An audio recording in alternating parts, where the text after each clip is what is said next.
मित्रों नमस्कार। मित्रों आज की डिबेट सुधांशु त्रिवेदी और संजय सिंह आम आदमी पार्टी के बीच में है, जहां एक तरफ शीश महल और राजमहल को लेकर के डिबेट छिड़ी हुई है।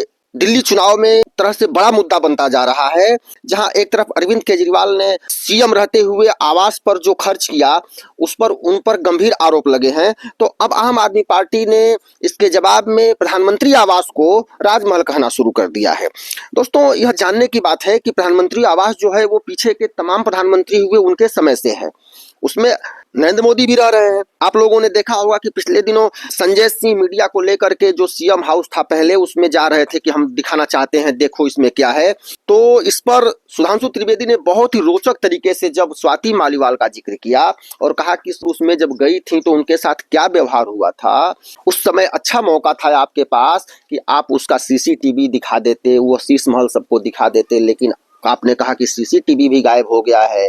इस चर्चा में सुधांशु त्रिवेदी ने एक दो गीत सुनाए और एक दो श्लोक भी सुनाए जो बहुत ही रोचक है मित्रों, सुनने लायक है। बहुत मजा आया, पूरी डिबेट बहुत ही शानदार है, बहुत ज्ञानवर्धक है। आप लोग देखिए, जानकारी भी मिलेगी। आइए हम लोग चलते हैं मेन डिबेट पर। आइए देखते हैं, मजा आएगा। पिक्चर चालू करो बे। चलो चलो। कॉन्फ्रेंस हम लोग दिखा रहे थे, नजर लागी राजा तेरे बंगले पर। तो इस बंगले पर तो अब तक आप लोगों की नजर थी, अब आज वो लोग पहुंच गए मीडिया वालों के साथ। आप लोग कहते थे घर दिखाओ, टूरिस्ट स्पॉट बनाओ, वो कह रहे हैं कि घर दिखाओ, तो इसमें फिर परहेज क्यों?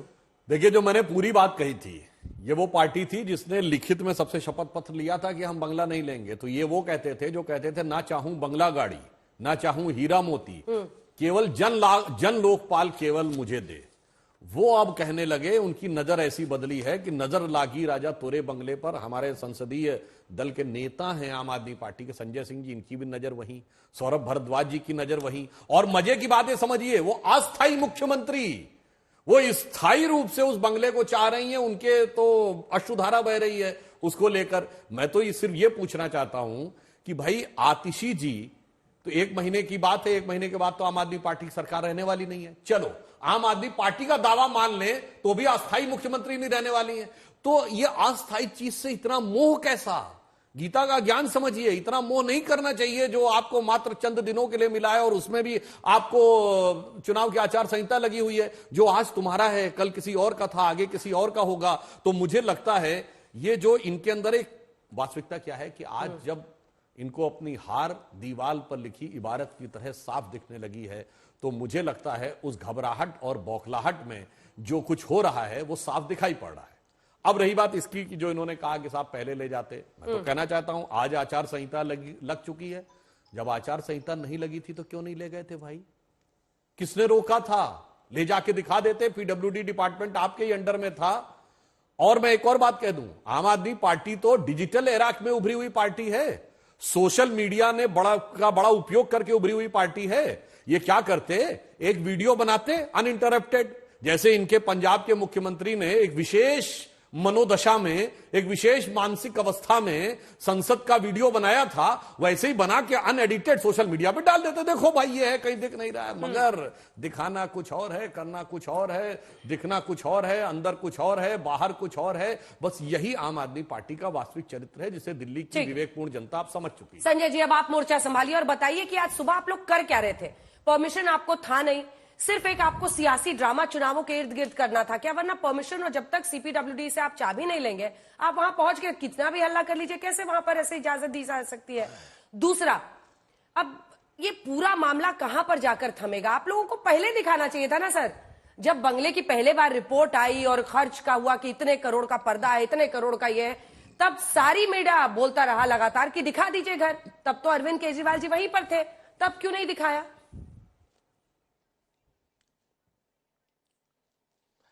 देखिए अंजना जी, सबसे पहली बात तो ये कि हमारे देश के जो प्रधानमंत्री हैं आदरणीय नरेंद्र मोदी जी, उन्होंने खुद दावा किया था कि 35 साल तक उन्होंने भिक्षा मांग के अपना जीवन बिताया। 35 साल तक, कितने लंबे समय तक उन्होंने भिक्षा मांग के अपना जीवन बिताया। उसके बाद क्या कहा उन्होंने एक टीवी चैनल के इंटरव्यू में? बोले मैं तो अवतार हूं, इंसान हूं ही नहीं, अवतार हूं। तो अवतार कहीं भी रह सकते हैं। इतना बड़ा राजमहल बनाने की जरूरत क्या आपको? आपने पिछले 1 साल से दिल्ली के शिक्षा पे बात करते हुए बीजेपी को सुना। दिल्ली के बिजली के ऊपर बात करते हुए सुना, पानी के ऊपर बात करते हुए सुना, माताओं बहनों की, बुजुर्गों की चिंता इनके मुंह से आपने सुनी? एक बात बता दीजिए जो इन्होंने दिल्ली के लोगों के भले के लिए की हो। हम बिजली फ्री करेंगे उसका विरोध, पानी फ्री करेंगे उसका विरोध, माताओं बहनों के लिए बस की फ्री यात्रा करेंगे उसका विरोध, बुजुर्गों के लिए तीर्थ यात्रा करेंगे उसका विरोध, सीसीटीवी कैमरा लगाएंगे उसका विरोध, हर चीज का विरोध करना है। तो एक दुष्प्रचार इन्होंने मुख्यमंत्री आवास के बारे में फैला रखा था कि भाई वहां पे सोने का टॉयलेट है, वहां पर स्विमिंग पूल है, वहां पर मिनी बार बना हुआ है। ऐसी ऐसी बातें आप कर रहे थे और किसी आचार संहिता में किसी का घर देखने पर कोई रोक नहीं लगती है। ऐसी बातें दिग्भ्रमित करने के लिए ही भारतीय जनता पार्टी बोलती है, सुधांशु जी बोल रहे हैं, कोई रोक नहीं लगती है। दूसरी बात, जब हमने कहा कि हम आपका राजमहल देखना, पहले तो आपने वहां दिखाया नहीं, ना सोने का टॉयलेट दिखाया, ना स्विमिंग पूल दिखाया, ना मिनी बार दिखाया। इसका मतलब ये सारी की सारी बातें भारतीय जनता पार्टी के द्वारा झूठ फैलाई जा रही थी, इसीलिए हम इनको भारतीय झूठा पार्टी कहते हैं। जहां तक प्रधानमंत्री आवास का सवाल है, जब हम वहां पर गए कि भाई कितने 100 करोड़ की कालीन लगी हुई है, कितने 100 करोड़ का झूमर लगा हुआ है, 2700 करोड़ का तुम्हारा मकान बना हुआ है, आप उसको भी दिखाइए। 10-10 लाख की पेन हम देखना चाहते हैं। 8400 करोड़ के जहाज में आप चलते हैं, 12-12 करोड़ की 6 गाड़ियां आपके घेरे में है। अभी हमसे कह रहे हैं कि वो पार्टी है जो कहती थी हम बंगला नहीं लेंगे, तो जिन्होंने 35 साल से भिक्षा मांगी उन्होंने आपको बताया था कि 8400 करोड़ की जहाज से चलेंगे, 10 लाख का सूट और 10 लाख का पेन इस्तेमाल करेंगे। उन्होंने आपको बताया था कि दिन भर में 3 बार सूट बदलेंगे, बड़े बड़े फैशन डिजाइनर को फेल कर देंगे। कहां बताया था प्रधानमंत्री जी ने? वो तो कह रहे थे हम चाय वाले हैं, बड़ा गरीबी से हम निकले हुए हैं और 35 साल तो हमने भिक्षा मांगी है। अब तो जब आपके ऊपर बात आई तो आपने पुलिस का घेरा लगा दिया, बोले नहीं नहीं हम राजमहल में नहीं जाने देंगे, ना वहां जाने देंगे ना यहां जाने देंगे। तो हम चाहते हैं इन मुद्दों पे या तो अगर आपको बहस करना, हम डेली बहस करने को तैयार है, या इस पे विराम देकर दिल्ली के जनता के हितों की बात कीजिए ना। आप स्कूल पे बात कीजिए, अस्पताल पे बात कीजिए, बेरोजगारी पे बात कीजिए, महंगाई पे बात कीजिए। जो आपसे जुड़े हुए मुद्दे उस पर आप बात नहीं करते। पेट्रोल देश में महंगा हो गया, डीजल देश में महंगा हो गया, बेरोजगारी बढ़ गई, 2 करोड़ नौकरियां आपने देने का वादा हर साल किया था, आज तक पूरा नहीं किया। काला धन लाके सबके खाते में 15 लाख पहुंचाने वाले थे, आज तक आपने नहीं किया। हाँ। किसानों को आपने 1 साल तक सड़कों पे बिठा के रखा, उनको प्रताड़ित किया। 750 किसानों ने अपनी शहादत दी, आज भी किसान आमरण अनशन पे बैठे हुए हैं। दोनों के शुरुआती कमेंट्स हो गए हैं, तो अब मुझे कुछ प्रश्न पूछने दीजिए। संजय जी, आपने मेरे उस प्रश्न का बिल्कुल जवाब नहीं दिया कि अरविंद केजरीवाल जी के घर में रहते हुए आप लोगों ने घर क्यों नहीं दिखाया। आपने उस सवाल से बिल्कुल किनारा कर लिया। आज तो सिर्फ एक चुनावी ड्रामा था ना सर, आप जब वो रह रहे थे उस वक्त घर दिखाते ना सर। एक चीज ये बताइए, हाँ, एक चीज ये बताइए, उसी घर के अंदर बहुत सारे पत्रकार गए जब वो रहते थे, दुनिया भर के देश भर के तमाम राजनेता गए जब वही रहते थे, उसी घर में रहते थे।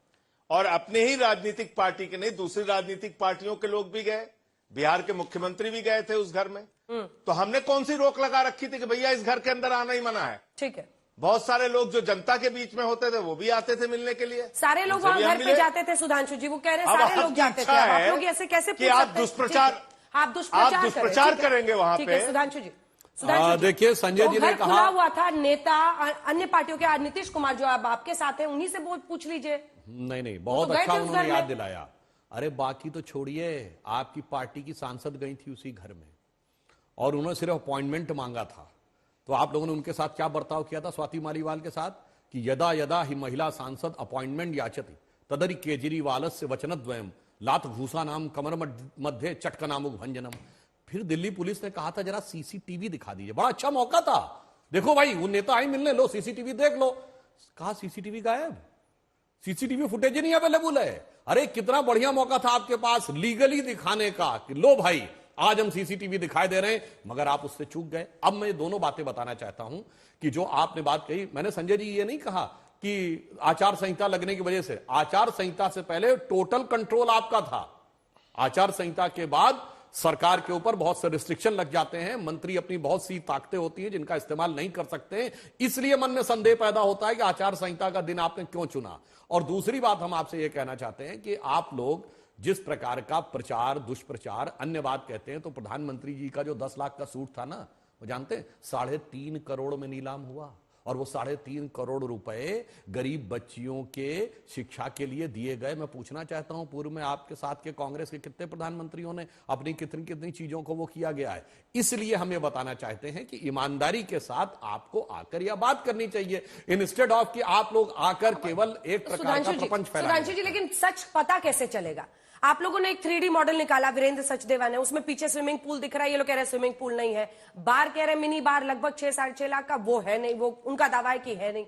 तो दिखा दीजिए ना घर, क्यों उसको पर्दे में क्यों रखना है? फिर मैं बता रहा हूं, अब चूंकि वह जांच की परिधि में आ गया है और वो चीजें जांच के अंदर हो रही हैं, तो मानी हुई बात है, अब तो जांच एजेंसी की जांच के बाद सारी बातें सामने आएंगी। मैं तो सिर्फ यह कहना चाह रहा हूं कि अगर इनके मन में यह बात थी तो इन्हें बिल्कुल पहले साफ साफ दिखा देना चाहिए था, मगर क्या बताएं, इनकी जानते हकीकत क्या है इसमें, तो चलिए कोई बात नहीं। आप कह रहे सोने के टॉयलेट की बात किसी ने नहीं कही थी, 15 लाख के टॉयलेट की बात कही गई थी, खैर छोड़िए उस विषय को। मगर मैं सिर्फ इतना कहना चाहता हूं साहब, ये 10 रुपए का रेनॉल्ट का पेन लगाते थे और ऐसी शर्ट पहनते थे, लगता जैसे हंडिया के अंदर से निकाली गई हो, और उसके बाद आप ये तो डिनाई नहीं कर पा रहे हैं कि 45 करोड़ रुपए के बिल्स पेमेंट हुए हैं, और कितनी बेहतरीन और कितनी बुद्धि लगा के बिल पेमेंट हुए हैं कि दिल्ली का फाइनेंशियल सर्विसेज रूल 2019 ये कहता है कि 10 करोड़ रुपए से ऊपर का कोई भी बिल होगा तो वो कैबिनेट में जाएगा, यानी एलजी के संज्ञान में आ जाएगा। तो सारे बिल 9 करोड़ 22 लाख, 9 करोड़ 34 लाख, 9 करोड़ 54 लाख, और एक बिल तो ऐसा जो 9 करोड़ 99 लाख रुपए का है।